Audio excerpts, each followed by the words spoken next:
Hello guys, आप लोग अच्छा होंगे हम आशा करते हैं। तो बिहार आज हम लाए हैं 50 टॉप सवाल जो बिहार बोर्ड में सीधे सीधे पूछे जाएंगे। संस्कृत का ये सवाल रहेगा, सभी इसी में से आएगा, पक्का है। पार्ट 1 वीडियो ही है, ये पार्ट 1 है और इसमें 50 सवाल होंगे और अगला वीडियो आएगा पार्ट 2, पार्ट 3, ऐसे कर कर के आते रहेंगे।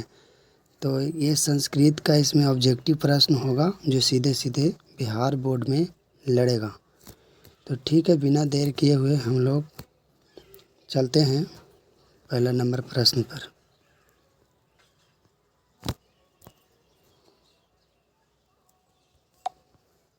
पहला नंबर प्रश्न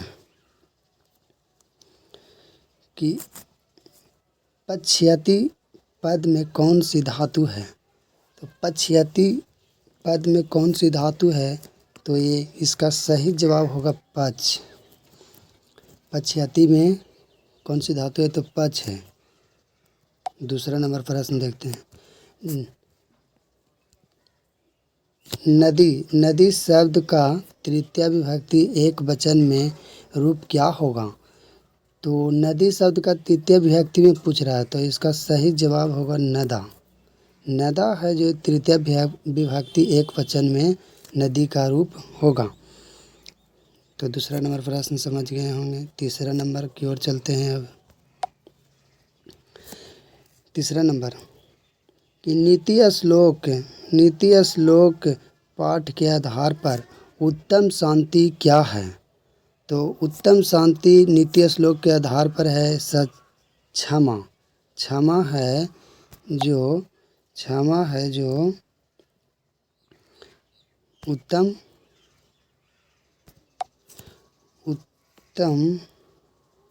एक मिनट, हाँ, उत्तम शांति है कि हाँ, नित्य श्लोक पाठ के आधार पर उत्तम शांति क्या, तो क्षमा है। ठीक है, इसका सही जवाब मिल गया।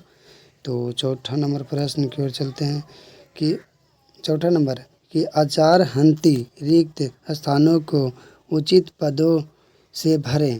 तो इसका सही जवाब है आलक्षणम। आलक्षणम है जो आचार हंति, जो खाली जगह है ना, इसमें आलक्षणम भराएगा। आचार आलक्षणम हंति, आचार आलक्षणम हंति। चौथा नंबर प्रश्न समझ गए होंगे। पचमा उद्योगनी पुरुष सिंह मुँह पैती लक्ष्मी उक्ति किस पाठ से ली गई है। तो इसका सही जवाब है क्रमवीर कथा से।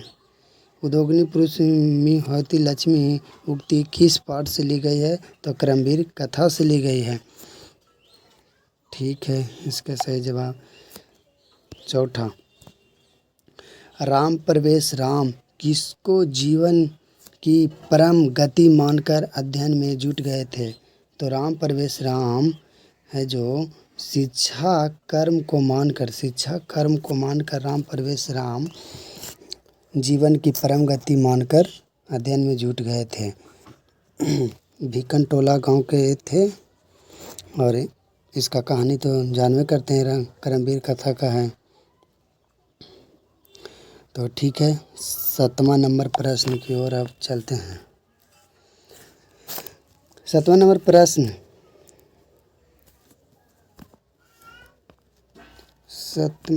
प्रश्न है ना। 7वां नंबर प्रश्न कि सत्यार्थ प्रकाश नामक ग्रंथ के रचयिता कौन है। तो सत्यार्थ प्रकाश नामक ग्रंथ का रचयिता है ना जो स्वामी दयानंद जी हैं। तो सत्यार्थ प्रकाश ग्रंथ का लेखक याद कर लेंगे कि स्वामी दयानंद जी हैं। अगला नंबर प्रश्न 8वां कि मंदाकिनी वर्णम पाठ वाल्मीकि रामायण के आद्य खंड के किस संग्रह से संकलित है। तो किस संग्रह से संकलित है, तो 95 संग्रह से संकलित है। ये मंदाकिनी पाठ के ऊपर में ही लिखा हुआ है, तो वहीं से ही प्रश्न आए हैं। ठीक है, 9वां नंबर प्रश्न कि कथम मार्यांतकत्वयि विश्वासः किसकी उक्ति है? तो मतलब कि पथिक का उक्ति था। किसका था? तो पथिक का। पथिक के लिए निबाग वाला है, जो कौन सा पाठ है, व्याघ्र पथिक है ना, उससे ये है। 9 नंबर का उत्तर हो गया पथिक। कथक मरते त्वयि विश्वास किसकी उक्ति है? तो पथिक की। ठीक है, अगले चलते हैं। तो एक मोटिवेशनल कोड है कि समय और शिक्षा का सही उपयोग ही मनुष्य को सफल बना देता है। कहने का मतलब है कि समय रहते ही पढ़ाई हम लोग को करना चाहिए। जैसे कि अभी मैट्रिक का जो बिहार बोर्ड मैट्रिक का एग्ज़ाम है, जो अभी 4 से 5 महीना समय है, तो अभी समय हम लोग का बच रहा है। तो इसलिए हमें समय को ध्यान में रखते हुए पढ़ाई करना है। अभी 4 से 5 महीना टाइम है, तो इसे हम लोगों की पढ़ाई करिए, खूब मन लगा के। इस चैनल से जुड़ा रहिएगा तो वीडियो आते रहेगा। ठीक है, तो समय का महत्व को समझना है। ठीक है, चलते हैं 10वां नंबर प्रश्न की ओर। 10वां नंबर प्रश्न है, द्वैत युष्मत शब्द के किस विभक्ति का रूप है? तो सप्तमी। ठीक है, 11वां नंबर, 1 मिनट। हाँ, ए प्लस ए के मेल से कौन सा नया वर्ण बनेगा? मतलब कि ये दोनों ए प्लस ए है ना, इसके मेल से क्या बनेगा? तो ए प्लस ए से बनेगा ए प्लस आई प्लस ना, आई प्लस आई से बनेगा आय, यानी कि इसका ऑप्शन नंबर बी होगा। ऑप्शन नंबर कौन सा होगा? बी होगा कि ए प्लस आई के मेल से कौन सा नया वर्ण बनेगा? तो आय बनेगा। तो इसको ध्यान में कर लीजिएगा। ये समझ प्रश्न सीधे सीधे आ जाते हैं। तो चलते हैं 12वां नंबर प्रश्न की ओर। 12वां नंबर प्रश्न है कि उपनगरम का समासिक विग्रह क्या है? तो उपनगरम का समासिक विग्रह ऑप्शन नंबर ए सही होगा कि उपनगरम नगरस्यम समीपम, यानी उपनगरम का समासिक विग्रह करिएगा ना तो नगरस्यम समीपम हो जाएगा। ठीक है, 13 नंबर प्रश्न चलते हैं कि कर्म कारक में कौन सा विभक्ति है? तो कर्म कारक में द्वितीय विभक्ति है। जैसे कर्ता ने कर्म को, तो दूसरा पर है ना, तो इसीलिए द्वितीय विभक्ति होगा।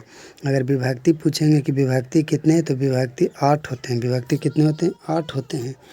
ठीक है, 14 नंबर प्रश्न, साधु शब्द का तृतीय विभक्ति एक वचन के रूप में से कौन सा है? तो साधुना है इसका सही जवाब। अगला नंबर प्रश्न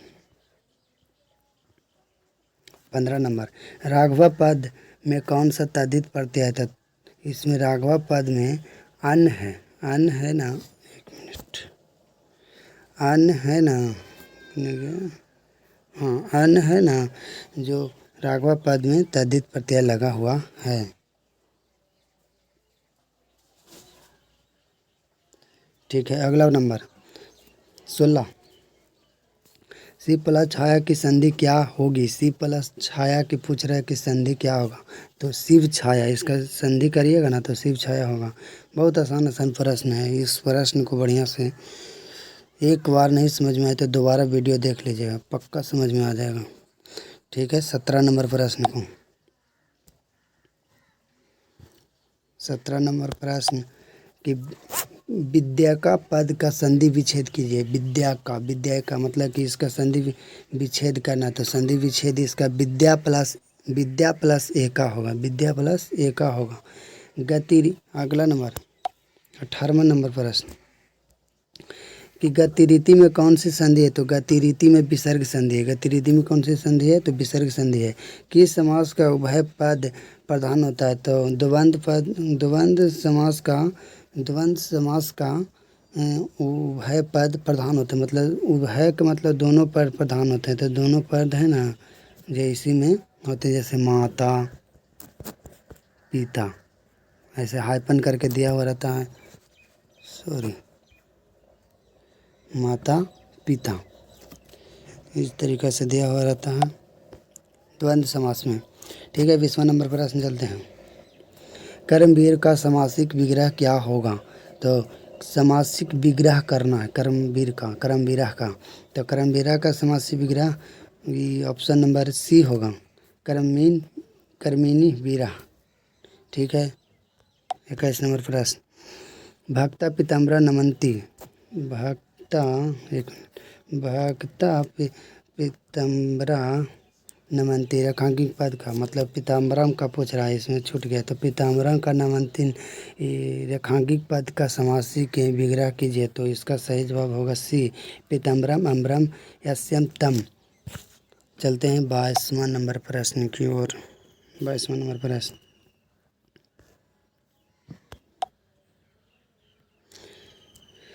उपसर्गों की संख्या कितना है 22वां नंबर में, उपसर्गों की संख्या कितना है, तो उपसर्गों की संख्या 22 है। उपसर्गों की संख्या कितने हैं, 22 हैं। संस्कृत में उपसर्गों की संख्या 22 होते हैं, तो ठीक है। अगला नंबर 23 नंबर कि संस्कृतम पद में कौन सा उपसर्ग है, तो संस्कृतम में ये ऑप्शन में से दो ही उपसर्ग है, एगो सु है एगो सम है, तो सु होगा नहीं, तो इसे सु नहीं होगा, जब सम होंगे, क्या होंगे, सम होंगे। संस्कृतम का जब संधि विच्छेद करिएगा, मतलब सन है ना, ऊपर बिंदु है ना, तो इसी कारण से सम हो जाएंगे। ठीक है, तो अगला नंबर 24 नंबर प्रश्न। 24 नंबर क्रिया का संपन्न करने वाला क्या कहलाता है, तो कर्ता कहलाता है, कर्ता कारक कहलाता है। क्रिया को संपन्न करने वाला क्या कहलाता है, तो कर्ता कारक कहलाता है। 25 नंबर प्रश्न किस सर्वनाम पद में षष्ठी विभक्ति है, तो आस्या में, किस में है, तो आस्या में षष्ठी विभक्ति है। ठीक है, ये आसान प्रश्न है। चलते हैं आगे प्रश्न की ओर। 26 नंबर वेदा संति रिक्त स्थानों की पूर्ति कीजिए, तो मतलब वेद कितने हैं, कहने का अर्थ है कि वेद कितने हैं, तो इसमें से देखिए सब चतरस लिखल है, चतुरह लिखल है, चत्वारी लिखल है, चतवारह लिखल है, तो इसका वेद है ना जो संस्कृत में 4 होते हैं, तो वेद चतवारा कितने होंगे, इसमें खाली जगह वहाँ पर क्या होगा, चतवारा। वेदांग पूछेगा, वेदांग कहेगा, तो वेदांग है ना 6 होते हैं, वेदांग कितने होते हैं, 6 होते हैं। तो वेदों की संख्या तो 4, वेदांग की संख्या तो 6। षष्ठ भी कहते हैं, षष्ठ, ओह सॉरी, षष्ठ कहेंगे, षष्ठ, इस तरीक़ा से षष्ठ, सॉरी, इस तरीक़ा से षष्ठ लिखा रहेगा, षष्ठ, इस तरीक़ा से। ठीक है, तो नाम पर भी डिफरेंट रहते हैं, देखिए किस तरीक़े से ऑप्शन लिखा हुआ था ऑप्शन में, तो इस तरीक़े से षष्ठ लिखा रहेगा। अगर वेदांग पूछेंगे तो षष्ठ बताएंगे, यानी 6। अगला असद धातु का विधिलिंग लकार का रूप 27 नंबर का कि असद शब्द का विधिलिंग लकार का रूप निम्नलिखित में कौन सा है, तो असद का, असद मतलब अस धातु का पूछा है, अस धातु का पूछा है कि विधिलिंग लकार क्या होगा, तो स्याता होगा, मतलब ऑप्शन नंबर डी होगा, स्याता, स्याता है ना वो। अच्छा 28वां नंबर प्रश्न समरति किस धातु का है, तो अस्मरी का होगा, इसका सही जवाब क्या होगा, अस्मरी का। 29 नंबर का प्रश्न गजा मंदा चलती वाक्य में मंदा पद में द्वितीय विभक्ति किस सूत्र से लिया गया, तो क्रिया विशेषण से लिया गया। कौन सा लिया गया है, तो क्रिया विशेषण से। ठीक है, 30 नंबर का प्रश्न चलते हैं।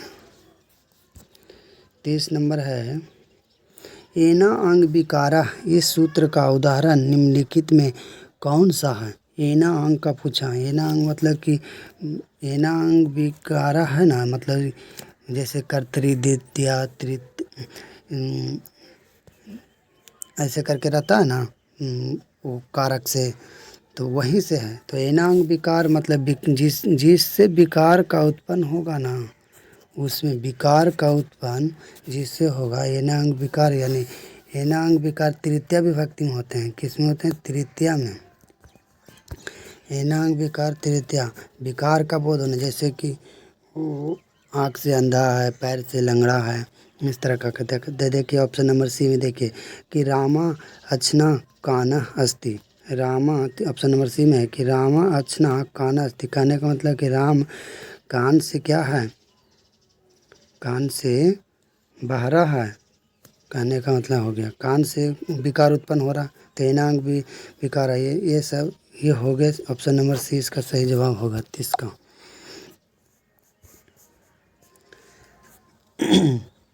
चलते हैं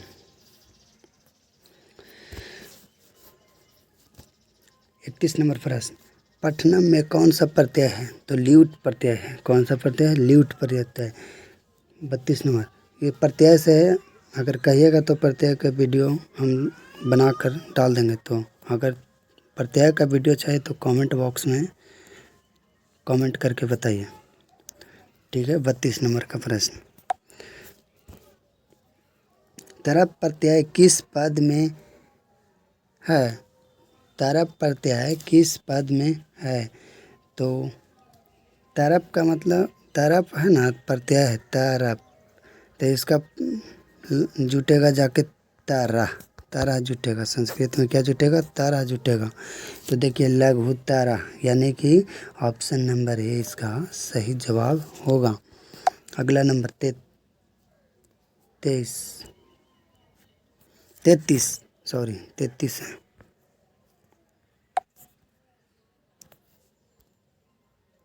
33,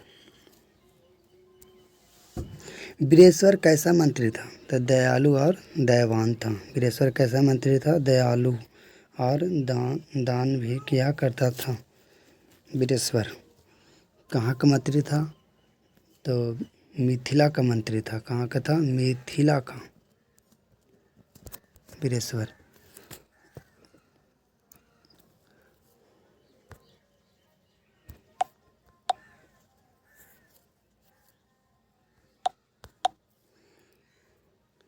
चौंतीस नंबर प्रश्न, अलसालय में आग क्यों लगाया गया था? तो ऑप्शन नंबर ए में है कि असली अलसियों को चिन्हित करने के लिए। ऑप्शन नंबर बी में है कि अलसियों को भगाने के लिए।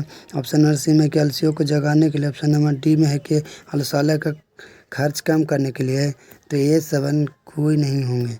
ऑप्शन नंबर ए सही होगा कि असली आलसियों को चिन्हित करने के लिए अलसालय में आग लगाया गया था। तो कितने आलसी थे? तो मुख्य रूप से 4 ही आलसी थे। कितने आलसी थे? 4 ही थे, और बाकी सब बनावटी वहाँ के किसान था। किसान लोग धूर्त बन गए थे, मतलब कि आलसियों के श्रेणी में जहाँ बट रहा था भोजन आलसियों के लिए, तो वहाँ धूर्त बनकर वहाँ और वहाँ के लोग गए थे। चलते हैं 35 नंबर प्रश्न,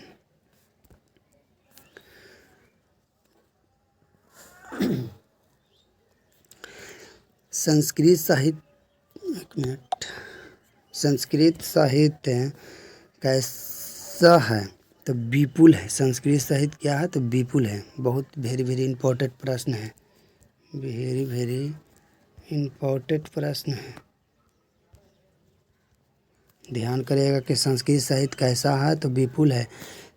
36 नंबर प्रश्न, वरदामिका परिणय किसकी रचना है?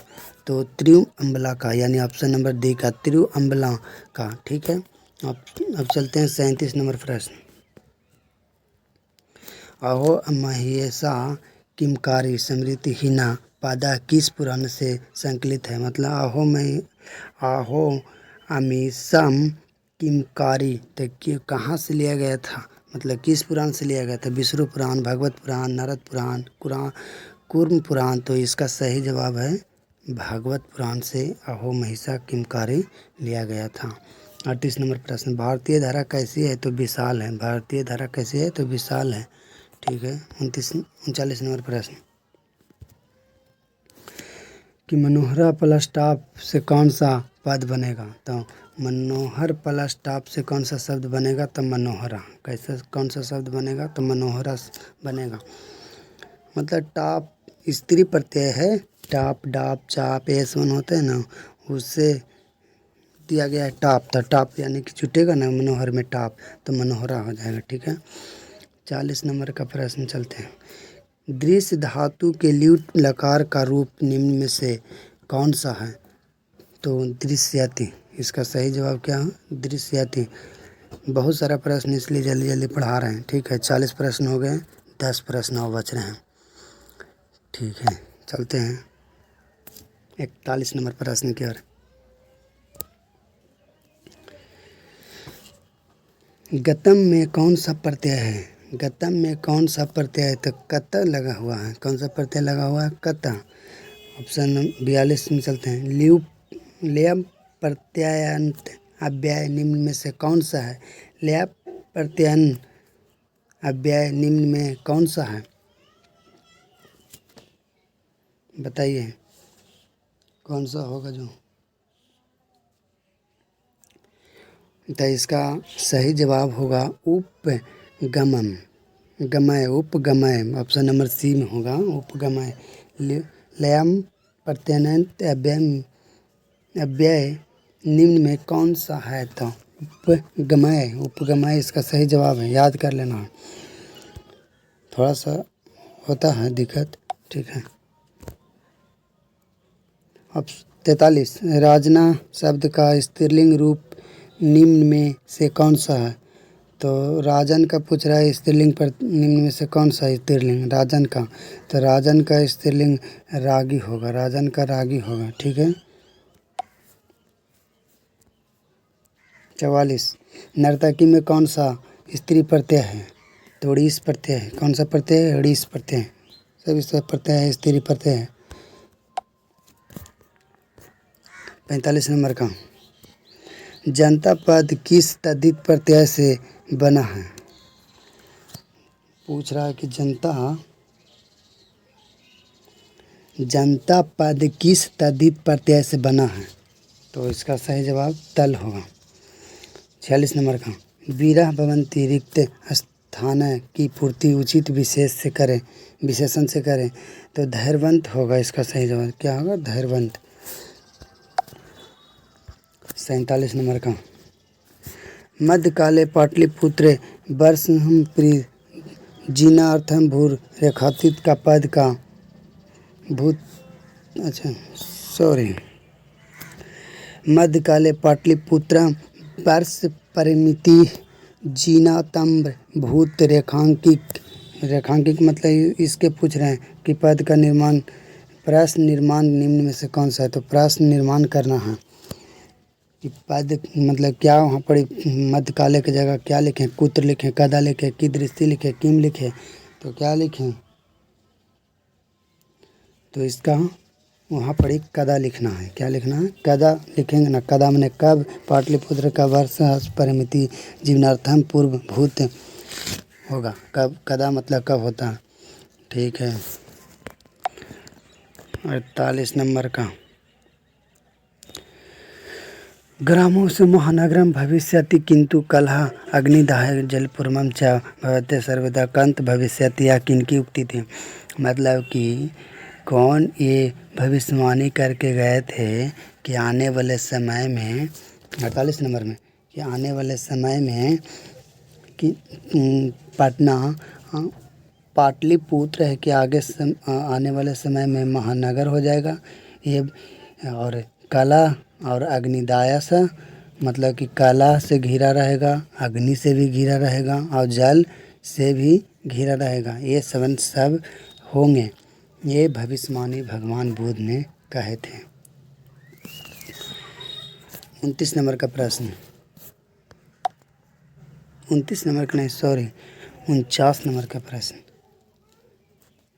धूर्ता कृदमालस्य दर्शयति व भोजन प्राप्त बनती रेखांकित पद का प्रश्न निर्माण क्या होगा? धूर्त धूर्त कृतमालय दर्शयति भोजना, मतलब कि भोजन के जगह पर बताना है कि क्या होगा, तो इसका किम होगा। इसका क्या होगा? किम होगा। सही जवाब इसका क्या होगा? किम होगा। वहाँ वाली मतलब कि धूर्ता कृतमालय दर्शयति, तो किम प्राप्नुवन्ति। ठीक है, 50 नंबर आज का लास्ट प्रश्न है, और कुछ मेन बात भी लास्ट में बताऊंगा जो 1 से 2 नंबर पक्का आएगा। तो 50 नंबर का प्रश्न पहले देख लेते हैं, उसके बाद 2-4 को और लिखवाएंगे प्रश्न। 50 नंबर का, आधुनिक काल की संस्कृत लेखिका में अधिक प्रसिद्ध कौन सा था? तो इसका ऑप्शन नंबर ए सही होगा, पंडिता क्षमा राव। चलते हैं नीचे की ओर। निचला और प्रश्न अब तो नहीं है। तो मेरा चैनल का नाम मैट्रिक ज्ञान है, इसको लाइक शेयर सब्सक्राइब करिएगा।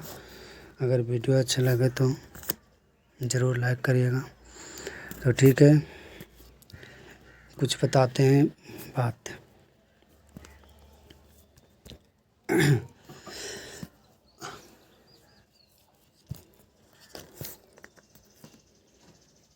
अब 1 मिनट, अब संस्कार के बारे में थोड़ा बताते हैं। अगर संस्कार पूछेगा कि कितने प्रकार के होते हैं, तो प्रकार कहेगा तो 5 बताना है।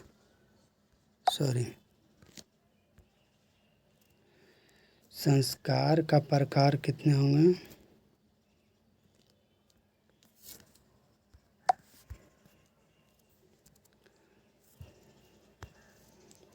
संस्कार का प्रकार 5 होगा। और संस्कार कितने होगा? तो संस्कार है जो 16 होगा। संस्कार कितने प्रकार के होंगे? तो 5 प्रकार के हैं। संस्कार कितने हैं? तो 16। अब 5 प्रकार के हैं तो कौन कौन है? तो देखिए बताते हैं। एक होते हैं जन्म से पूर्व होते हैं। पहला होते हैं जन्म से पूर्व। दूसरा होंगे शैशव, और तीसरा होंगे शैक्षणिक। ठीक है, तो जन्म से पूर्व कितने होंगे? तो जन्म से पूर्व 3 होंगे। शैशव कितने होंगे? तो 5 होंगे। शैशव कितने होंगे?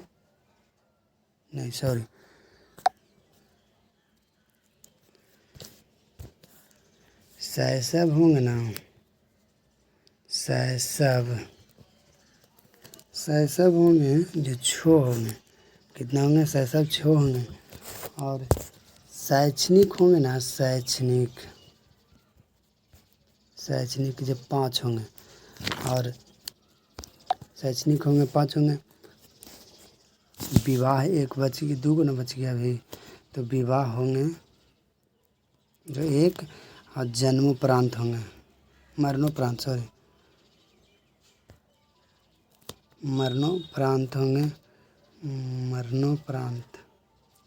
मरणोपरांत होंगे कितना? तो 1 सब मिला के हो गए होंगे कितने? 16 हो गए होंगे।